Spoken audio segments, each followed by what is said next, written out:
What if I told you all it took was a pair to win it all?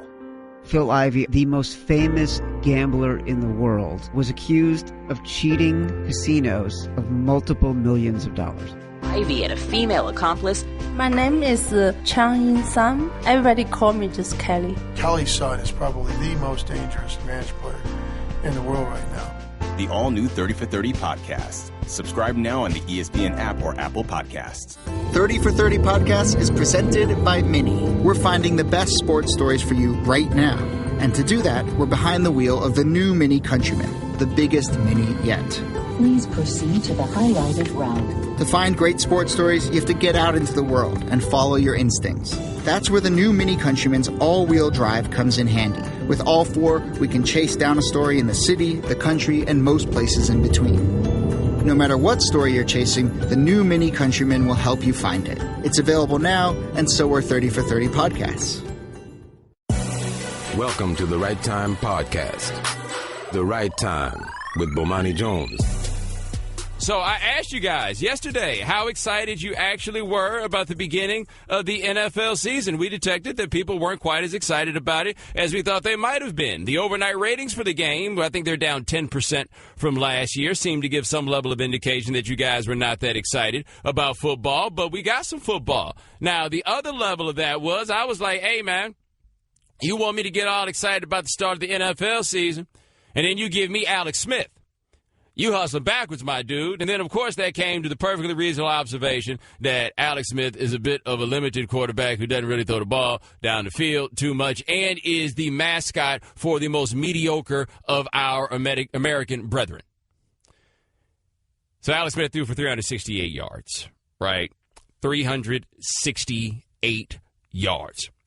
Can't knock a man for completing passes just because somebody's open. You can never get yourself into that sort of place. But Alex Smith put up 368 yards, much to the pleasure, by the way, of Al Michaels and Chris Collinsworth. Like, honestly, I thought that Chris Collinsworth was calling the Little League World Series, and it was going to turn out that Alex Smith's mama's maiden name was Collinsworth. Like, I thought that there was some variety of kin. For some reason, the broadcasting profession has an affection for Alex Smith and a protection of him that is a little bit strange. And a whole lot of America also seems to go along with it on the exact same way, because I spent my whole night with people being like, yeah, what you got to say about Alex Smith now? Shannon, help me out here. How many 300-yard games does Alex Smith have in his career?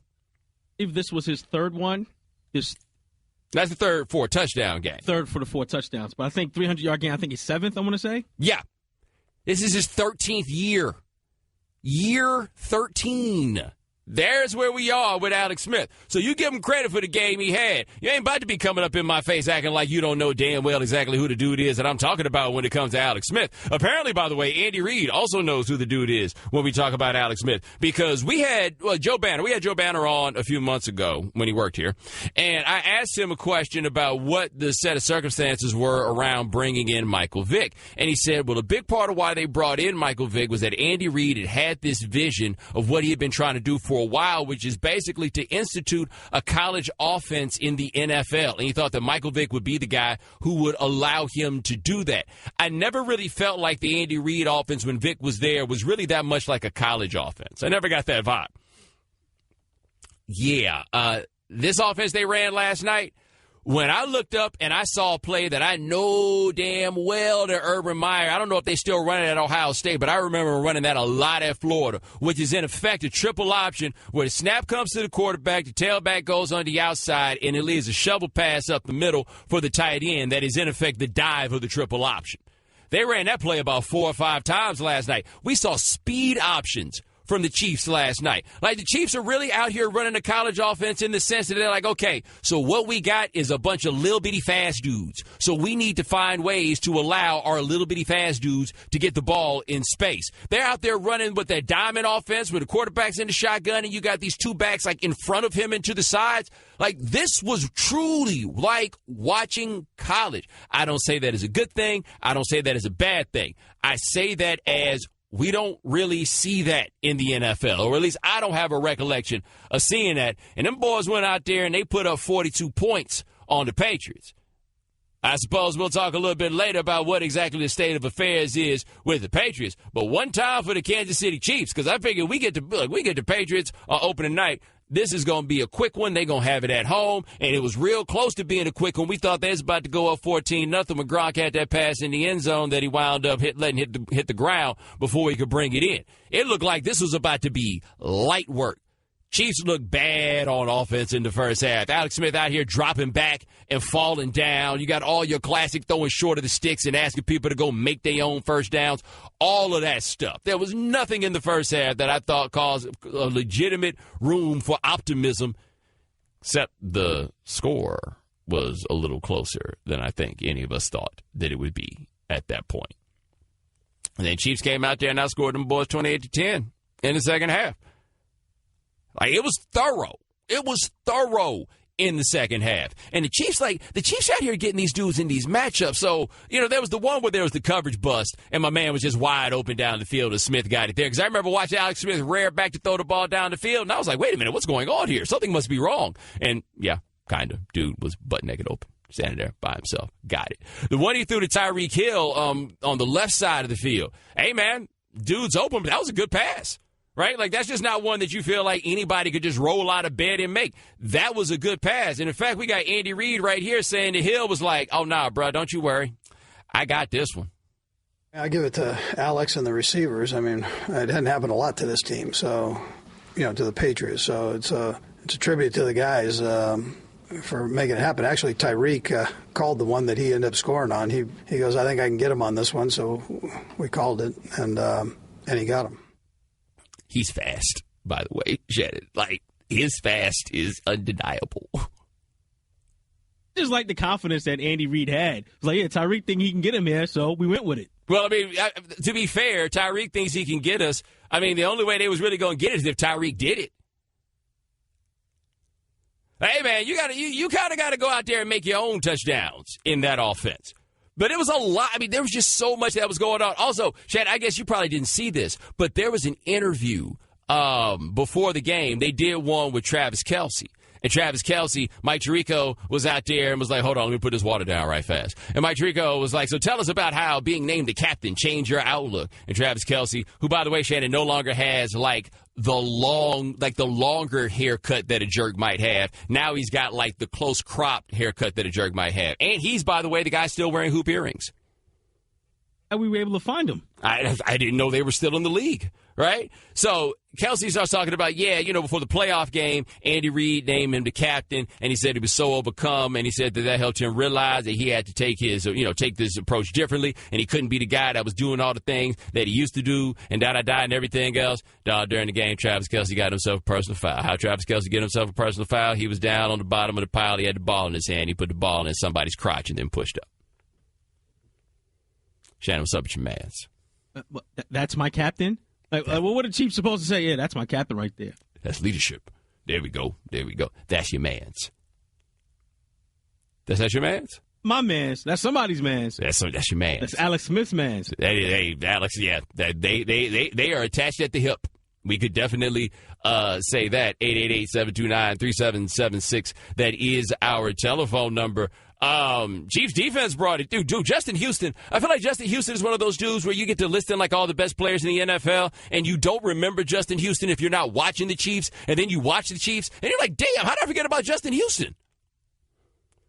He gave them the work. The first half, the Chiefs weren't really bringing much pressure. They did a lot of 3, drop 8. Second half, Justin Houston's like, oh, okay, this is what we're doing now? And he gave them the work. Also, Shannon, Derek Johnson, still in the league. Texas, baby, look at that. Got something to cheer about. That's, great point. Great point. Way to hold it down for Texas, Derek Johnson. We had a very, very difficult week and change here. I was on the internet today. Saw some people talking about football. It was my man Spencer. It was Holly Anderson. And then Scott Van Pelt jumped in and said something about Texas, talking about they lost to Kansas. And I couldn't say nothing back because, Scott Ryan from Maryland, what I'm going to say to that now? Even Scott Van Pelt and Dominique Foxworth get to talk noise to me about college football right now. But no, Derek Johnson still in the league. He's still out there. Also, Shannon, did you know Brandon Cooks was that short? I got to admit, I didn't realize Brandon Cooks was that short. Like I said yesterday, he's a weapon. He's a threat. He is a weapon. He's a weapon. He's a threat. He also looks like a dude you don't want any problems with because he is listed at 5'10", and I don't believe that 5'10", because he lifts weights like 5'8" guy. 5'8" guy. 5'8" guy's in that bad boy. It's 2017. 5'8" guy walking around with the leather weight belt on like he's superstar Billy Graham. Like, I saw him there. I was just like, oh, yeah, no. Brandon Cooks. Also, let me see where they say Brandon Cooks is from. Brandon Cooks went to Oregon State. Oh, Shannon, but he's from Stockton, California. I feel like this is a gentleman with whom you want no problems. It doesn't sound like there's that straight line to go to Oregon State. Because why would anybody do that? The Right Time with Bomani Jones. We've been asking you guys to tell us about the day that you realized you didn't want to play football no more. It's provided some delightful stories that allow us to laugh at your misery, but in most cases, you guys have been laughing at your own misery long before. That's why you're so excited to call up and tell us your stories. Let's hit the phones and talk to Deshaun in Georgia. Deshaun, thanks for calling The Right Time. Yeah, what's up, Bomani, man? Love the show. Appreciate it, man. All right, so first of all, my first memory of football was the 98 Super Bowl. My brother's dad played receiver for the Denver Broncos. So that was the first memory I ever had of football. So, I was never a big fan, but I went out and tried. Freshman year in high school, I go on the field. Coach tells me, we're going to try you out at tight end. Now I'm about 6 foot, but I only weigh like a $140, $150 in high school. But we're going to try you out as receiving tight end. Okay, that's fine. I do whatever I get on the field. First game. And he didn't tell me that I was going to be blocking. So I go up against the defensive end. Dude's about 6'3", good 220. So, I get off the line. I'm blocking him. Next thing I know, he punches me in the face mask. Like, bare fist punches me in the face mask. I look at him. I said, what are you doing? He starts laughing. So I go back to the sideline. Hey, I'm never doing that again. So then it was one practice. I go on the out route. Ball thrown low. Cornerback comes, gets me from the back. My neck snaps. Helmet kind of partially flies off. So I just take it off. I drop it on the field. Coach comes up, and what you doing, man? What you doing? Practice not over with. I said, it's over for me, man. I see you on the baseball field. I can't do this. He said, we'll try it out again. Just give it one more try. So next game comes. There was only one play called for me the whole season. One play the whole season. Parents in the crowd, everything. We're on the 10. I run a little comeback route, sending the end zone wide open. Quarterback throws the ball straight to the linebackers. I said, you know what? I'm out. This ain't for me. I can't get a touchdown. Y'all punch me in the face. I got my own teammates laughing at me because he almost took my head off like that was a big thing. I said, forget this. I'm not doing this anymore. I'll leave this to my brothers, and they did it. I'm good. Super Bowl, I'll never play in one. I'm done. Well, hey, Deshaun, I appreciate the call. And Shannon, what I love about that is it wasn't just the physical, it was the mental. He was done with all of it. Yeah, he's like, hold up, I don't even get the ball. Like the one time I got a chance, you throw an interception? No, I quit. 888-729-3776. That is our telephone number. So, guys, the Patriots' offense did not look very good. I don't know how much of that had to do with Julian Edelman. I do know that I have Chris Hogan on my fantasy team, and I would like to thank him for absolutely nothing. Tom Brady was a robust 16 for 36. That is one of the worst games of his career with regards to completion percentage. And he just didn't look good. Like the balls deep that he was throwing, they didn't really look that good. You saw him get a little jumpy in the pocket once the pressure started coming. He didn't look that great. By the way, I'd like to make a point for you guys. Would you guys like to hear my point? Would you like to hear my point? Okay. Now, I'm not going to come out here today and get on the Tom Brady is old and so forth and so on, like everything has changed overnight, because you need more data points before you can make that sort of conclusion. I have had a game in my life where I watched Tom Brady have this kind of performance against the Chiefs. It was, I believe, the year 2014, and I wound up looking foolish when the Patriots wound up winning the Super Bowl. Nah, man, I'm not saying Tom Brady is finished. I'm not. However, it makes the same amount of sense to say that Tom Brady is finished after that game as it does you fools trying to jump down my throat about Alex Smith because he finally had one game worth a damn. Shannon, can you tell I'm tired of it? knew you were tired of it before we even talked about today's show. I knew it was coming. I was tired of it before he even started playing well last night. Like, I was tired of it while people were trying to rationalize him being not so good when he was actually playing worse than that. Anyway, you get my point on that. Here is Tom Brady says he wasn't so pleased with the performance last night. I think it's just better execution. I mean, we just, situational football is always important to us, and short yardage, and a lot of things that we need to do a better job of. So it was pretty just a very poor effort. We just have to be a lot better in a lot of areas, starting with our attitude and our competitiveness, and we have to do a lot better tonight.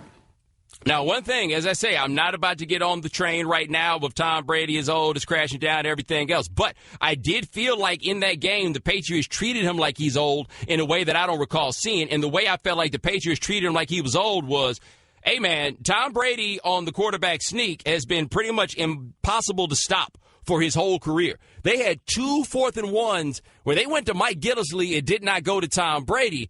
And I'm like, so why not? All right? Like, we're not talking about putting him out there to run the power option. Just go in there and run the sneak. Why not? Like, are y'all afraid the old man's going to break? I believe that is a fair question to ask. But no, I didn't know what to make of the offense, and their defense was, yikes. Yikes. And see, the problem with the Patriots defense is you don't ever really know anybody's names or who's actually good. Like, we're really dependent upon the broadcasters because the Patriots are like the Alabama of the NFL, just a nameless, faceless machine, man. Roll one in, roll one out. That's all they do. They looked bad. And there was just no way around that. But to be fair to the Patriots, if you get caught in situations where you got to have a linebacker on Tyreek Hill, is there a linebacker in the NFL that can do that? Right? Like, can you name a linebacker in the NFL who is capable of doing that? So I wonder how much of that is just a matter of giving credit to the Chiefs and to Andy Reid for figuring out a way to get them dudes on the outside to make things happen. But then just on the other side, they didn't look good. Gronk didn't look good. Granted, he had Eric Berry on it for much of the game. Gronk didn't look good when he was out there. Like, who played well for the Patriots? Who can say that? And I understand if he's on your fantasy team, you're going to be like, Mike Gillislee. I mean, he might score some touchdowns, but I don't know if he played well. Straight Talk Wireless, nationwide coverage on America's largest and most dependable 4G LTE networks. All right, 888-729-3776. That's our telephone number. You boys calling in talking about what made y'all decide to quit football. Let's start to Devin in Pennsylvania. Devin, thanks for calling the right time.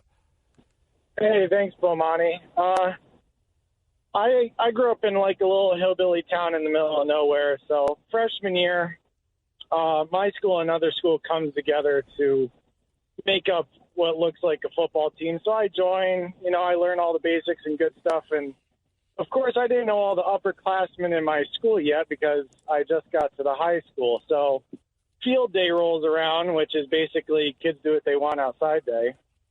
And of course what do kids do with limited adult supervision? They do things they're not supposed to, which includes play padless tackle football. So, I'm rolling kids over. Even though I'm a freshman, I'm sitting about 200 pounds. I outweigh everybody. Then there's another kid on the other side who walks up.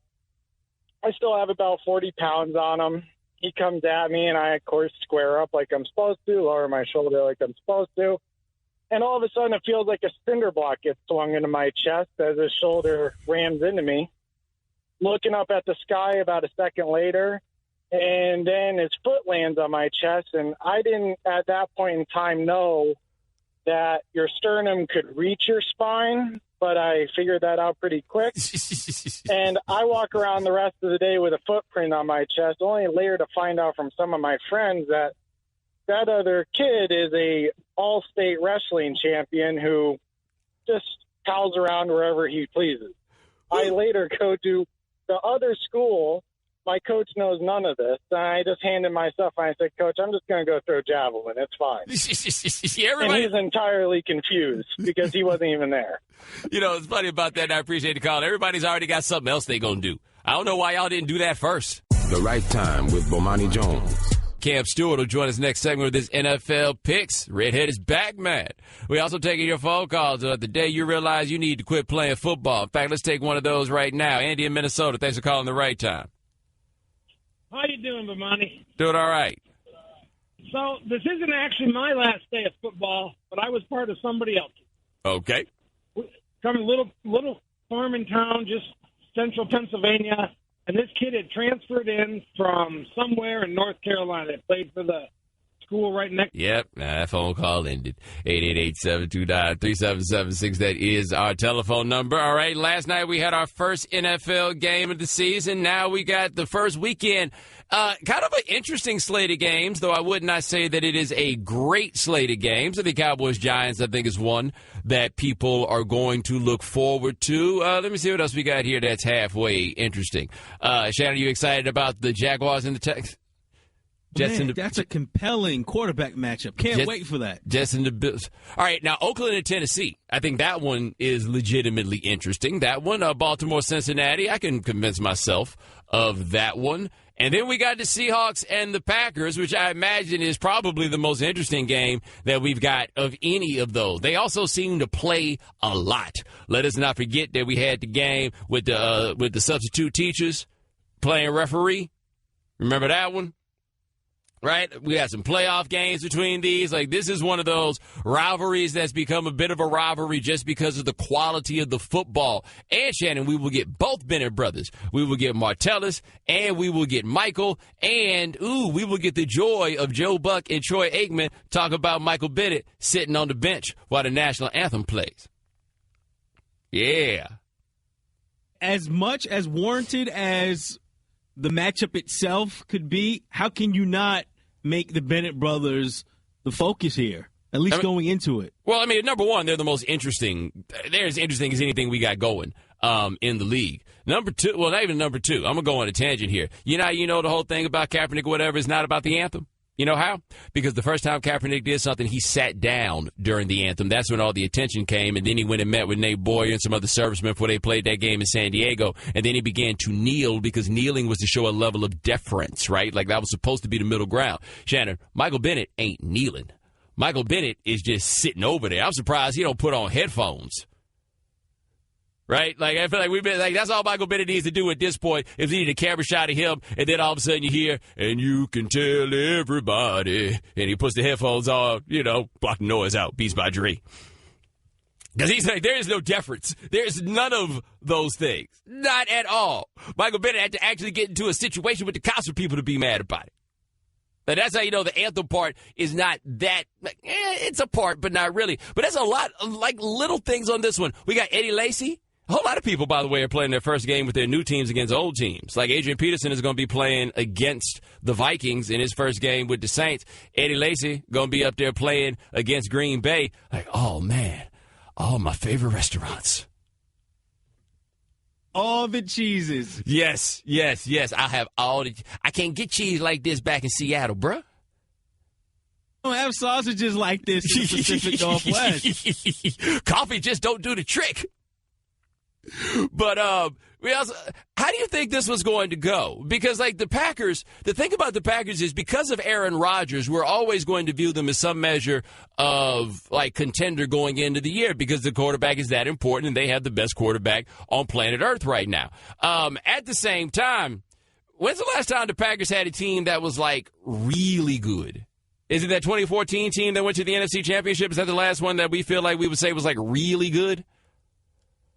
Because I feel like they're a team that every year has a puncher's chance. And a puncher's chance is all you can ask for in a lot of ways, but I feel like they are a team with a puncher's chance, but rarely do I feel like they're a team that's really good. And that's in large part because I could go get 10 dudes out of this building that I'm in right now, and chances are we'll find a way to throw the ball against the Packers. Like, I'm looking at their defensive stats from year to year. Basically, they could be good at stopping the pass. They could be good at stopping the run. They don't really do a whole lot of it where they're good at both of them. Like, that's not really their steez. They're like, look, man, you can't serve two masters. Like, that seems to be the way it goes with them and has gone now for, like, years. Like, that's what they do. They're going to stop one facet of what you do, but they're not going to stop anything else. You get on the other side with Seattle, and Shannon, we get the joy of watching Tom Cable try to turn 5 dots into an offensive line. Not to mention the starting left tackle is out for the year. Who, Fetty? Is it German Fetty? I mean, does it matter? Like, unless it's, what's his name, Walter Jones, I feel like it doesn't matter who it is that Seattle has on the offensive line. So what they do, they go out there and just have a camp where they brought in a bunch of bouncers, and we're like, okay, which one of y'all can I turn into an offensive lineman? Like, that's basically, the Seattle Seahawks offensive line is a reality show. It's like that 4th and Long show that they had about trying to make it as a receiver for the Cowboys, except I feel like they rolled on the dice with some very important, equipment. George Fant is the left tackle. Oh, really? Hurt in the preseason, yeah. Suffered a knee injury. I don't know. I'm trying to think. Who else they got on the offensive line? Debo on the offensive line? Like, I just think about, like, random characters in life that we could pull out and be like, that's who they – Big John Stud, is he playing on their offensive line? Big John Stud, is he he's not? No. I apologize. I wasn't trying to be funny. Daddy, where do babies come from? Honey? Mommy went to the store. Oh, well, you see, there's a mommy and a daddy, right? Right. And see, when they call Geico, they could save a bunch of money on car insurance. Oh, really? And that makes them happy? Yes, that makes them very happy. That's good. Yeah. Well, I'm glad we could have this talk, Sunshine. Geico, because saving 15% or more on car insurance is always a great answer. The Right Time with Bomani Jones. Our guest join us on the Shell Pennzoil Performance Line. Just like our next guest, we have him on every week during the NFL season to give us his picks. He's my man out of Toronto. Check him out, AM 570 up there. His name is Cam Stewart. Cam, you ready, man? I'm ready, Bomani. Sorry, I had to duck into the supermarket. I didn't make it to the studio between shows, so I hope everything's okay. But I got a relationship with the butcher. He gives me a great deal for this weekend's barbecue. I'm fired up for college and the NFL. Let's rock, buddy. All right, let's go. Check this out. We got Eagles. We've got Washington. The Eagles are a 1-point favorite playing on the road. That kind of counts as a home dog for Washington, right? Kind of. Which way you going? Yeah, it's kind of interesting, Bomani. When you look at the Eagles, you're thinking, wow, you think about a home field advantage, but they actually played better football on the road. I really like Carson Wentz this year. I think him and Zach Ertz are going to have a great chemistry. As for Washington, I think this team is going to gel a little bit later, but at the start, a horrible preseason. They look bad on offense. They look brutal on defense.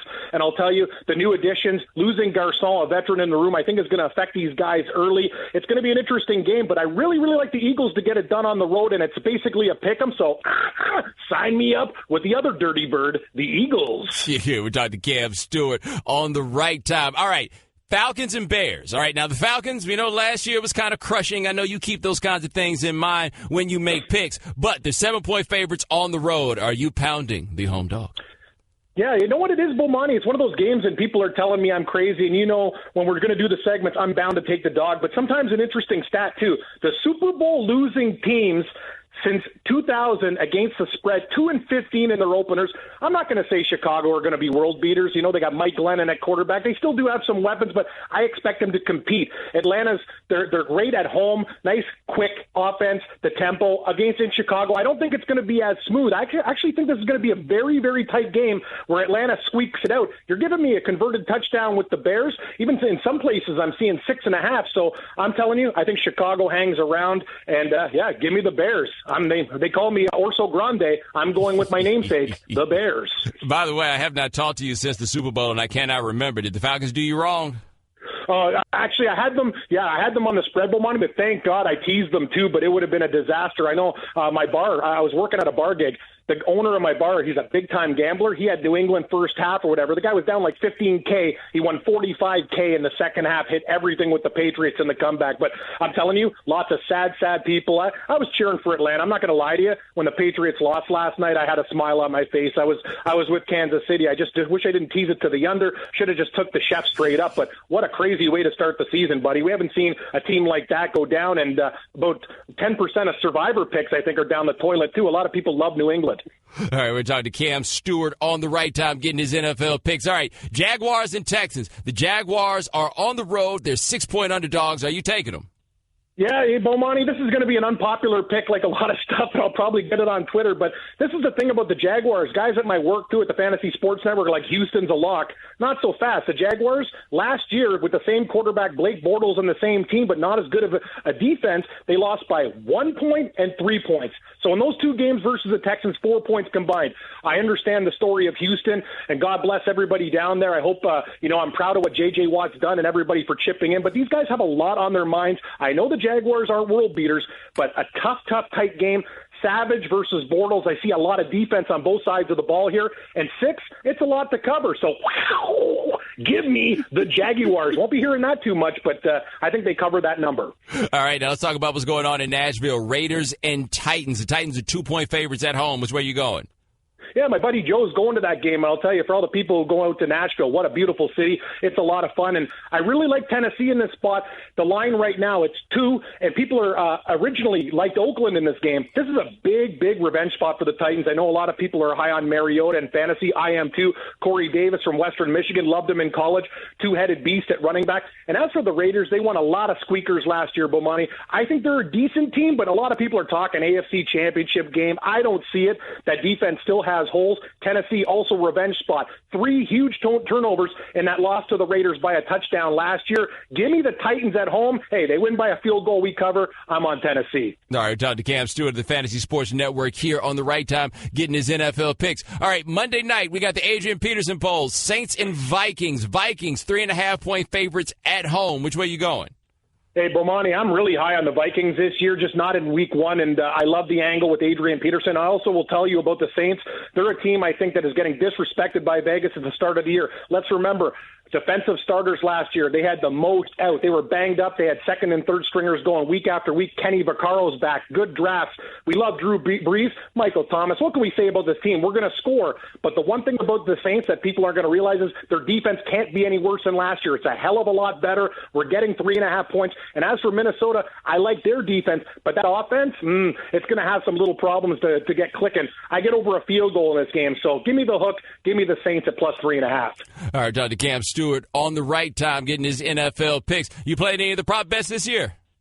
Yeah, well, last night it was great. We had Kareem Hunt and over total yards, Bomani. I couldn't believe he was going to set a rookie record there with the great Billy Sims. That was fantastic. I can't lie, though. When I'm wrong, I'm wrong. I thought Hogan would get more than 3.5 catches. He ended up running the ball for the Patriots, not scoring. But my one prop, and this is not a homer bet, Bomani, you know me for a long time. I am a Seahawk fan, so I have to tell people that. But if you're looking for a real dark horse at MVP, just looking at value, Russell Wilson at 12-1, why not? He looks trim. He looks angry. The one problem, the Seahawks offensive line, George Fant is out, but if they find a way to patch that up, he's going to be leaner. He's going to be running more. And you know what? I see huge things for him this year. Russell Wilson looks like a man possessed. He's got a little bit of anger, not that cuddly teddy bear. He's got something in his eye that says, I want to destroy teams. So I'm just looking for a value perspective. I know people will talk about Brady and Rodgers and everybody else, but at 12-1, Russell Wilson, I think he's going to light it up for the fantasy world this year and in the reality world. Give me Russell Wilson, 12-1 MVP. I got to say, I need to see the angle you're looking at Russell Wilson where you see all that fury because he tries to hide that at all times. He does, Bomani, but you've seen him. Like, I watched a lot of those Seahawk preseason games with Warren Moon. We get all the channels here, and there's something different about him this year. I think he was very dissatisfied the way they went out to the Falcons. This was a guy that was putting on a little bit of weight. He looks leaner, meaner. Also, with Seattle, you get Earl Thomas back. That's going to help out everybody. I think this is a team on a mission. They understand their window it's now or never for them. They want to get back there. I expect a big year for the Seahawks before things start to trend downward. So, hey, I believe in the offense. Doug Baldwin is an underrated touchdown machine, and they'll figure it out with running back by committee. So I'm just saying, when you look at guys who are 2-1, 4-1, 6-1, I get a world-class player at 12-1. I'm just saying exceptional value for a guy that could be there in the voting. All right, that is Cam Stewart. Check him out every week with us here to get his NFL picks. Before we let you go, man, let the people know how they can find you. Hey, Bomani, you can find me at Cam Stewart Live on Twitter. By the way, met a lot of your fans when I was down in Vegas, basically living there for 2 weeks. I was at the Horse Book, and a guy recognized my voice, goes, hey, I heard you on the right time with Bomani Jones. So we hit it off there. It was fantastic. Also doing some stuff at AM 640 in Toronto, a couple other stations, and I am the rep for Pizzaville, Bomani. So if you ever come up to Canada, I can hook you up with a couple free pies, and good luck with everybody with their fantasy picks and betting picks, and let's hit some winner this week, and I'll catch you next week, my friend. I knew that friendship would pay off with pizza, but man, you have a good one. Have a good one, Bomani. Have a great day, and hope your picks go great this weekend. All right, I appreciate it, man. All right, 888-729-3776, Shannon, Pizzaville. Remember that. You go up there and be like, yo, I'm with Cam. I also said that man's radio station Raw like 4 times. We got it right, though. Pizzaville, though. I'm going to know that forever. Pizzaville. The right time with Bomani Jones. So as you may have heard last night, Chiefs, I don't know if they beat the brakes off of the Patriots. The breaks feels a little bit excessive, but they did give them some work. At the very least, I think we need to come up with a hierarchy of our various levels of slang on when somebody gets beat. So, I feel like beat the brakes off of somebody, that is a step short of a mollywhopping, which is a little bit short of Peter roll, which is below beat 'em down. Right? Then you got your little classifications like the 50 piece, the 40 ounce. Those sorts of things. Anyway, Chiefs gave the Patriots the beats. Serious question. How many poor performances would the Patriots have to roll out there before you got worried? And I guess worry becomes its own sort of term when we're discussing them, because I don't know what in the world they'd have to do for us to think that they weren't going to win that division. For them to not win the AFC East, the only thing I figured they could do was go 6-10. Because 7-9 will get the job done. I feel like 7-9 will get them where they need to be. 6-10, okay, maybe it might be a little bit dicey. But what's it going to take? Because they didn't look like a good football team yesterday. Now, of course, we're going to have, week 1, what a team is going to look like even in week 3 is only going to have but so much to do with how they looked in week 1. So there's a chance for them to put this together, and I believe the announcers were telling us very much about the Patriots putting different people in new places, and they just got to figure out where they are and so forth and so on and everything else. Okay. We love that. We respect that. We understand that. But what would it take for you to worry? Because Brady looked bad. I had people trying to tell me that Tom Brady did not look bad yesterday. They're like, well, he didn't have any turnovers. Dude, 16 for 36. That's bad, guys. That's bad. There's no way around that. In the way the passes looked that he wasn't connecting on, those looked bad. We always talk about how, okay, well, if you give Brady time to in the pocket, that he's going to stop and he's going to figure out what it is to do. Okay. He completed 46.7% of his passes against a 3-man rush. So that means you're giving him all the time in the world. He couldn't find anybody to throw the ball to. Trying to throw the ball to the tight ends. Throwing the ball to the tight ends did not work. Brandon Cooks had that big play, the 54-yarder, so we can't say that they didn't make anything happen. But they just didn't look good. And I don't know how much of that is not looking good just as, okay, you had an off night. But for all the noise that we talk about the Patriots, these sorts of things supposedly don't happen to them. Let us tell it, right? We hold them according to a standard that is not the same for anybody else. How many games would the Patriots have to lose? What kind of record would they have to be? If they rattled off 1-3, are you worried? 1-4, are you worried? Because I'm not going to lie. 1-3, I'm probably not worried. But if it's 1-3 and Tom Brady looks bad in, say, 3 out of the 4 games, then do you worry? Because the problem we got with Tom Brady is ain't nobody going to be the one trying to get in front of the train and say, yo, this is the year that he's going to look bad. We're going to jump on it after the train is already going and sputtering, and then we'll be like, well, Tom Brady is getting kind of old. Oh, no, Shannon, didn't he say he wanted to play till he was 65 or something? And people were acting like it was possible? Essentially, Tom Brady wants to play forever. Yeah, but I think he said 45 was the number that he threw out there, and people were really out here entertaining that like that's something that you can bet on happening. Right? They really out there, I think Tom Brady can get it done. So if Tom Brady comes out here and has 3 of his first 4 games, he's looking bad and he's looking a little bit old, do you worry? Now, new fun question. And, guys, I'm not saying this is going to happen. This is purely an intellectual exercise. I'm not trying to start any level of controversy. If you start a controversy off of this, you're doing it your damn self. Shannon, how bad would Brady have to look for how long before Belichick goes to the bullpen? What would it take? Like on a part-time basis or for good, like the real closer? Like the quarterback is all holed up, and I think we need to try to shake things up. How bad would it have to get? Anybody else on that roster would be susceptible to this, right? How bad would it have to get before you decide you going to Garoppolo? Do your job. Oh, that's how you go straight there, huh? Isn't that the Belichick and the Patriots slogan, right? Do your job. Do your job. That's right. So how poor a job would Tom Brady have to do before they made the decision to go to the Oak, right? So, again, we are going to see what this team turns into. One advantage that you have from playing that first game of the year on a Thursday is now you get 10 days before your next game. And, look, if the Patriots' defense was a problem, then they going to have real problems next week because next week is in the Dome in New Orleans. If their defense is an issue, oh, buddy, they are going to have a problem, right? But I guess in the week, everybody gets to learn some schemes, see what's going on the board. I have no idea what it is. So we're not going to panic about the Patriots losing the game. We're not going to flip out because the Patriots are 0-1. But when's the last time you saw the Patriots give up 42 points? Because I do not believe that has happened in the era of Bill Belichick. I don't think they've given up 42 points at any other time in this. You look at their defense, how many great players are we looking at on that defense? How much just flat out talent are we talking about them having on defense? What is this going to be? Because that second half was disheartening. I think that's the way I would look at it if I were an actual Patriots fan. It was disheartening. Disheartened Bill Belichick, too. He said they weren't competitive anywhere. Nope, not at all. All right, well, we didn't really do much of anything well enough tonight to deserve to win. We gave up 42 points, stopped on 4 short yardage plays. Got to coach better, got to practice better, got to play better. We got a lot of work to do. I mean, that's obvious. We'll have to get back to work and see if we can improve pretty much everything. Just not good enough. Andy, Kansas City did a good job. Give them credit. But we just really weren't competitive enough, especially on offense and defense. Just made too many mistakes and didn't play well on top of that. Fundamentals weren't good enough. Really nothing was good enough. So we all got to do a better job. That's going to be pretty much the answer to every question because that's what it was.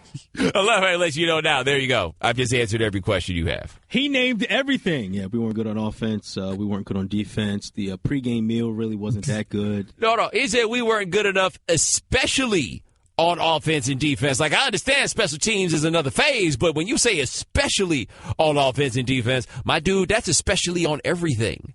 I don't feel like especially is necessarily the appropriate way that you would go about talking about that under those circumstances. By the way, how unpleasant must he be the week after a win? Because he don't seem like, week after a loss, because he don't seem like much fun the week after a win. Right? I just can't imagine what it's like walking into the building after losing the game with Belichick. Because walking in after winning the Super Bowl, time to get back to work. We have things to do. Can't rest on your laurels. What was one of the things that Nick Saban, a former assistant of Belichick, said? Saban, after winning the national title, was what? He was upset because that took away a day from him recruiting? That's right. But at least there's recruiting. In the NFL, Belichick is just kind of yeah, okay, after the Super Bowl, I'll be happy for 15, 20 minutes. 888-729-3776. That is our telephone number. We've been letting you boys call in and tell us about the day that you realize you need to quit playing football. Let's hit the phones and talk to Tony in Massachusetts. Tony, thanks for calling the right time. Hey, what's going on, Bo? Shannon? Yes, How sir. you guys doing? Hope everything's well. Yes, sir. So I'm from a small school in Kentucky, and this is leading up to football. I actually just played soccer and track and stuff like that. I was pretty well built, 5'9", 165. So this is the first and last year that I played football, but we had a full-on scrimmage, offense versus defense. Now I played corner. And I noticed before the snap that our running back was actually in the slot, and the wide receiver was in the running back position. So when they snapped the ball, they tossed it to the opposite side, and then ran a reverse handoff to the running back. And then I got off the block, and I'm thinking, I'm going to get this guy behind the line of scrimmage. Bomani, this man hit me so hard that my helmet fell off. Now, that's not even the craziest part. He knocked my shoe off, and I didn't even notice it until somebody said something because I was I was seeing stars, I'm pretty sure I got a concussion from that hit. And to let you know, that man who hit me was Sean Alexander. Oh! Yeah. So, like I said, that was the first year and the last year that I played football. I went and took my behind back to soccer. I think you made the right decision, my brother, and I appreciate the call. Sean Alexander, that eyebrow came through and got you. The Right Time with Bomani Jones. We got it. We finally have it. Ezekiel Elliott has won an injunction from a Texas court. The NFL cannot impose his suspension for the duration of the lawsuit, so in all likelihood, Zeke will play all season without that suspension being imposed. Gotta say, just for the spectacle of it, a little bit disappointing. Why I'm a little disappointed? Because I couldn't think of a scenario under which you knew a suspension was right around the corner, right? Like, it would basically, if you would have known that Zeke's suspension was coming, Shannon, that whole game for him would have been like 25th hour. How many carries you think they would have given him knowing they had to worry about him playing for 6 more weeks? All the carries. All of them. He'd have been like, what's it like to be Earl Campbell? You're about to find out. Left. Right here, as he said, they're doing that feed me. No, I'm good, man. I'm good. No, you're not finished. Don't forget the gravy. 46 carries for Ezekiel Elliott. What a workhorse. Oh, what about no more? Oh, no more. So there it is. I thought we'd seen enough of a track record to indicate that this sort of thing would happen. Basically, players have been able to demonstrate that simply not being able to play a game, just being paid, right, like being put on the commissioner's exempt list or getting the money back or whatever it is, does not account for the facet of these decisions that comes to irreparable harm.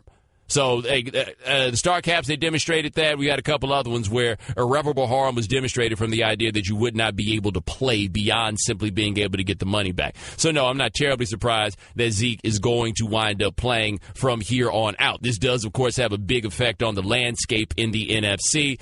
I understand that there's also a larger matter of the allegation of domestic violence. I don't have any idea what in the world I'm supposed to do with that case. Because, a whole lot of stuff happened when I was off work while that went on. But I look at that whole thing being like, man, y'all got to throw this whole thing out, right? So the only investigator that actually talked to Zeke says, no, I don't believe that his accuser is to be believed. And then the NFL still gives him 6 games, which sounds like the NFL had decided from the very beginning that they were going to give him 6 games. And then you wind up with the complex thing. Lisa Friel, the woman at the NFL that's in charge of these things, as we found out during the Josh Brown thing, she is such a big Giants fan that she basically has a basement that is dedicated to her love of all things Giants. That came up because Josh Brown, got a 2-game suspension. But then, Shannon, you NFC East people, you got to wonder how that goes on the other side. There also have been previous allegations of prosecutorial misconduct against her. There's a lot going on there if anybody really wants to talk about how fundamentally shaky all the NFL stuff is, but we typically don't do that. And by the way, speaking of Josh Brown had his 2-game suspension that was imposed last season extended to 6 games. Josh Brown does not currently play in the NFL. And I would like to read for you, by the way, the NFL statement about this 6-game suspension for Josh Brown, who does not play in the league, and I will read it to you word for word.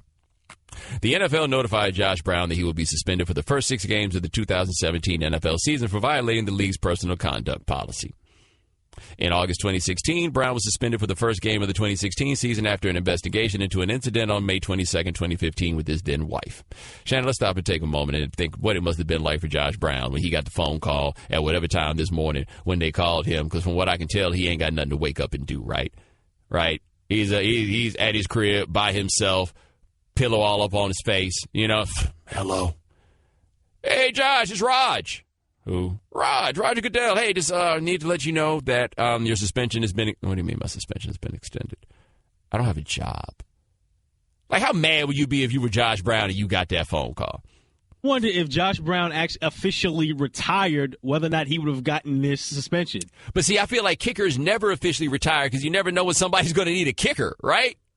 So, yeah, he gets this phone call. He's not even in the league. This happens. And this is what the NFL said about this. They say in October 2016, the King County Sheriff's Office announced publicly that it had closed its investigation in connection with the 2015 incident. As part of its report, however, the Sheriff's Office released a volume of documents from its investigation. Those documents, which previously had been withheld from the public and the NFL, contained information regarding a series of other incidents separate from the May 2015 incident.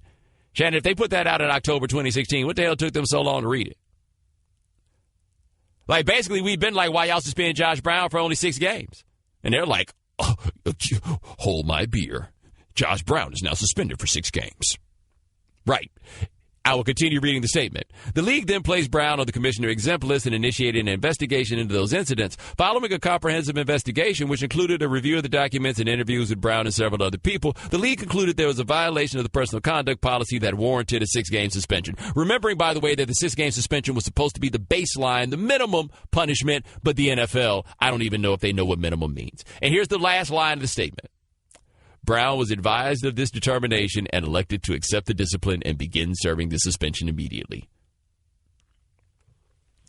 He doesn't play for a team. What else was he going to do with your damn suspension? That's the NFL for you. Anyway, Zeke going to play all year in all likelihood. 888-729-3776. That's our telephone number right fast. We've been asking people to talk about that time they got hit so hard they quit playing football. Let's hit the phone and talk to Phil in Missouri. Phil, thanks for calling the right time. Yeah, thanks for taking my call. I don't know whether you remember Curtis Brown, fellow that just died here 2 years ago. Yes. Running back for the Buffalo Bills. Yeah. He was 2 years behind me in high school. And I had played outside linebacker for those 2 previous years, and then Curtis came up as a sophomore. And we were in our first full contact practice, and I thought, we'll just see what this kid's got. Oh, my God. He was a man among boys. Yeah, pro will make you quit. Oh, my God. He pancaked one of our defensive linemen, and I thought I had an angle on him and stuck my arm out. That was the wrong thing to do. I still feel that elbow in winter, you know. Oh, my God. And then, he could run like a deer, and he was just gone. Yeah, and I was rubbing my arm, and I thought, I think I'm good. I'm good. No, those are problems that you don't want. And Phil, thanks so much for the call, man. The Right Time with Bomani Jones. All guests join us on the Shell Pennzoil Performance Line, just like our next guest. He'll be playing for the Los Angeles Lakers this fall. In the meantime, he'll be on Ball in the Family, a docuseries debuting on Watch, Facebook's new platform for episodic shows. His name is Lonzo Ball. Alonzo, the first thing we got to ask you is, man, how'd your little brother wind up with the Lamborghini? I mean, it was his birthday, so I couldn't take his birthday gift. I don't know about that. Like, I'm a younger brother. Older brothers are normally like, how come I didn't get to have that in high school? And your little brother going to be pulling up the Chino Hills in the Lambo. Nah, he's going to be looking right.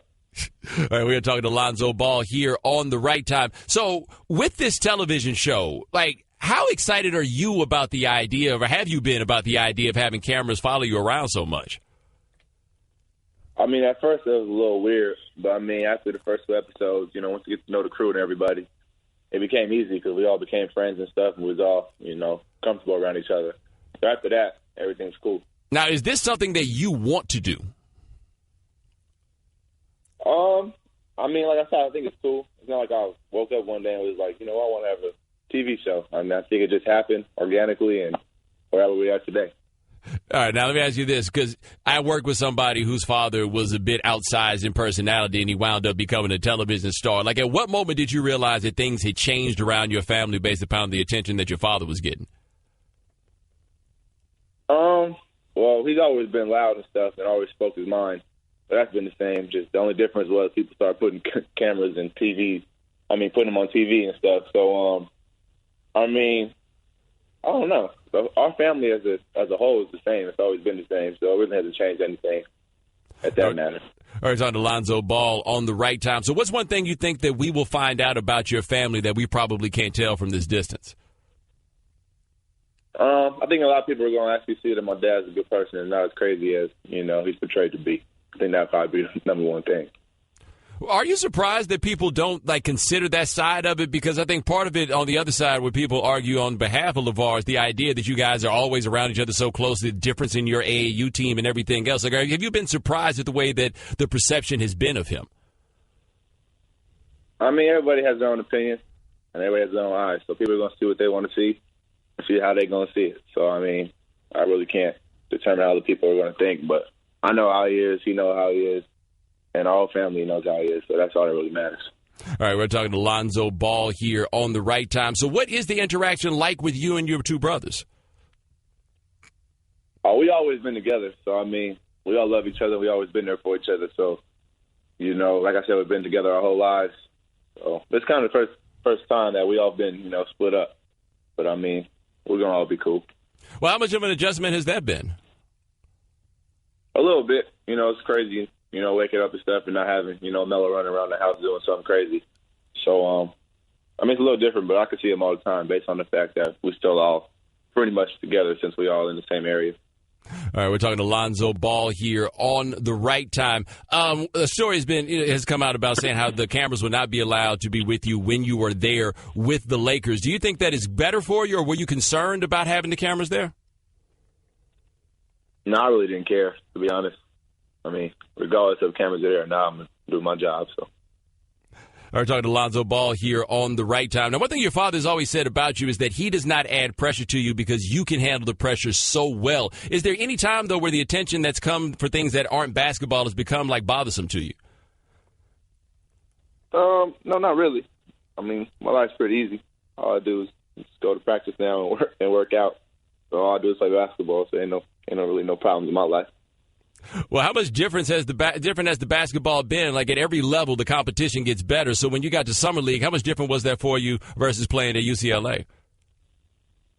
Guys are bigger, faster, stronger. That's kind of how it is, every time you move up a level. But it was a lot of fun out there in Vegas, for the 2 weeks we were out there, and I'm glad, we came home with the trophy. All right, that is Lonzo Ball. Check out Ball in the Family. It's a docuseries debuting on Watch, Facebook's new platform for episodic shows. My man, thanks so much. I appreciate it. Thank you. All right, now, 888-729-3776. That is our telephone number. Shannon, you going to watch? I'm curious. I'll watch. I'll tune in and check it out. Why not? I am curious, right? Like, I think that's probably the best way I could put it is I am somewhat curious because I don't have a problem with the branding as other people have it. Because here's the tricky thing when it comes to branding and it comes to people like LeVar and the fact that they're branding their kids. It is always interesting how we think it is okay for you to take your child to a stranger and allow that stranger to brand your child. But if you are the person who actually does the branding of a child, now all of a sudden we have a problem. It's like our love-hate with capitalism, right? Like, we love the notion of capitalism, but we don't actually like the capitalist. And so when the capitalist is a person who exists in a position that you think of as being loving, now all of a sudden it's a problem. It's like it's almost at that moment that people realize that, like, love and capitalism aren't necessarily compatible. But it's okay to turn, like, the kid over to somebody else and let them go out there and make all the money. That's kind of the dilemma that you wind up with when people talk about, like, NCAA stuff that always gets me is that, oh, okay, it's okay for those guys to get rich off of your child, but don't let you make any money off of your child. Then you are a predator. These other people, though, I don't know what the word is or the name is that you use to call them when they decide to get rich off your child. Like, that's where we wind up in a situation like this. But say what you want about LeVar, man. They've kind of blown this thing up. Like, it's worked. I can't believe how much you know about these kids. That being said, Shannon, I still don't know nothing about that middle boy. LiAngelo. Right. I still know nothing about him. Is he any good? I mean, he's going to UCLA. What they say about him, though, is he's like a 6'4" power forward. He's that guy. And so, he's going to have to, like, muscle his way through to figure it out or whatever it is. But, he's the one I don't know anything about whatsoever. You know what he looked like? He got a funny haircut like his brother? Not as much, I don't believe. I guess I need to look him up, right? Because he's the one we really don't know about. Because you got Lonzo was the first. It seems as though LaMelo was the flashy one. Yes. Right? I mean, 16-year-old Lambo in your own shoe. And he's on that Odell Beckham program. Like, that's one thing about it. You got to remember, man, there's a whole generation of kids that think that Odell Beckham thing is what's hot in these streets. I mean, I guess. Like, I'd say this about LeVar. Where LeVar deviates from where I would expect a daddy like LeVar to get down, LeVar let that boy wear that crazy hair. I know Mac Jones wouldn't have gone for that. Part of the branding, Bo. You got to stand out. Yeah. Let me tell you, Mac Jones would have been like, that's not part of our branding, actually. You want to stand out, boy, go score 50 points a game. That's how you going to stand out. But you're not going to stand out here with this ridiculous follicular disaster on top of your head. Score 50 points, or you can score 50 points with a head full of oodles and noodles. I ain't going to lie, though. You got a Lamborghini. He can have a head full of oodles and noodles if he want, man. Can you, dude? The bright spot about giving the kid the Lambo is only one other person can fit in it. That's the only thing that'll save you from drama. Let me tell you what that means, too. His homeboys will not be riding in the Lambo. If there's only seat for one, it ain't for you, bruh. 888-729-3776. That's our telephone number. Should we take one more of these? We've been asking people to talk about the time that they decided to quit playing football as they got hit so hard. Let's go to Scott in Utah right fast. Scott, thanks for calling the right time. Bo, football quit me. It's a two-part story in the same game. We were the rich kids from Park City in Utah, so we were everybody's rival. We were playing a school out in the sticks somewhere, and I was 14 or 15. Now, this is the early 90s, so, it was still a real rugged physical game. Being the starting quarterback on a freshman team that's not very good, not a whole lot of fun. So we're getting beat up pretty good. And the first part was physical. So we ran a toss sweep to the far side, and I reverse out, toss it to the running back, start running the other way, faking the bootleg, looking at the play, and I got blindsided so hard by this kid. He was a big Polynesian middle linebacker, and he just stood over me, and all he said was, head on a swivel. So right there, I was like, whew, oh, man. It was butt over tea kettle. So, okay, I got up, I took it.